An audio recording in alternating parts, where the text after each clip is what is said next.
Hello students, let's see this question. The question says for the reaction this CH4 gas plus 2O2 gas gives you CO2 gas plus 2H2O gas liquid, sorry 2H2O liquid.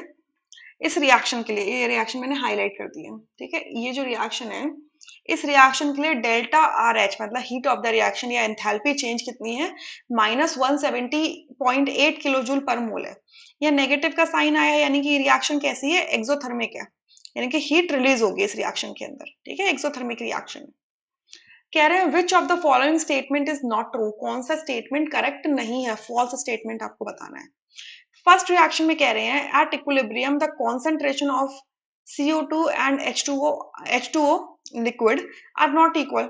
अब देखो, अब CO2 का देखो, CO2 का number of moles कितने हैं, 1 है। Balance reaction आप देख लो, कार्बन काउंट इक्वल है और सारे इक्वल है। लेफ्ट हैंड साइड में एक कार्बन, राइट हैंड साइड में एक कार्बन, लेफ्ट हैंड साइड में 4 हाइड्रोजन, राइट हैंड साइड में 4 हाइड्रोजन, लेफ्ट हैंड साइड में 4 ऑक्सीजन और राइट हैंड साइड में भी 4 ऑक्सीजन, ठीक है।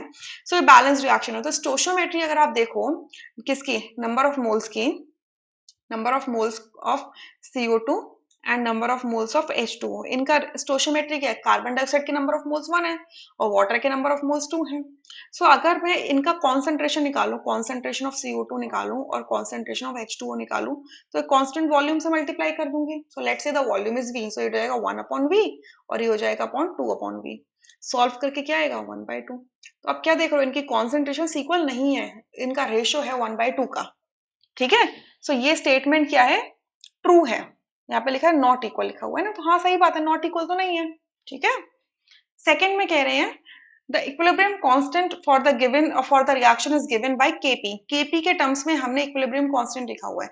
Kp का मतलब होता है equilibrium constant in terms of partial pressure. Equilibrium constant क्या होता है, आपका जो प्रोडक्ट और रिएक्टेंट का रेशियो होता है किसके टर्म्स में, अगर हमने पार्शियल प्रेशर लिया तो पार्शियल प्रेशर के टर्म्स में होता है, अगर कॉन्सेंट्रेशन लिया तो कॉन्सेंट्रेशन के टर्म्स में होता है, ठीक है। सिंस आपका ये देखो, अगर आप इक्विलिब्रियम कांस्टेंट पार्शियल प्रेशर के टर्म्स में लिख रहे हो तो यहाँ पर क्या होना चाहिए था, Kp is equal to partial pressure of CO2 क्योंकि CO2 गैस है, पार्शियल प्रेशर ऑफ CH4 क्योंकि CH4 गैस है, multiplied by partial pressure of oxygen. इसका स्टोशियोमेट्री क्या दे रखा है, कोफिशिएंट 2, तो इसका पावर 2 हो जाता, ठीक है। लिक्विड, हम वाटर क्या है, लिक्विड है, तो लिक्विड का जो पार्शियल प्रेशर है उसको हम यूनिटी मान के चलते हैं, इस वजह से उसको इंक्लूड नहीं किया गया। क्लियर। सो इस वजह से आप देख रहे हो सेकंड ऑप्शन के अंदर Kp का फॉर्मूला पहली बात तो गलत लिखा हुआ है, दूसरा ऑक्सीजन है यहाँ पर, इसकी स्टोशियोमेट्री के अकॉर्डिंग यहाँ पे पावर भी 2 नहीं लिखी, तो ये आपका कैसा फॉल्स स्टेटमेंट है। थर्ड में कह रहे हैं addition of CH4 gas and O2 gas at equilibrium will cause a shift to the right. अब देखो CH4 मीथेन गैस है, सो मीथेन गैस है और ऑक्सीजन गैस है, दोनों ही क्या है, रिएक्टेंट है।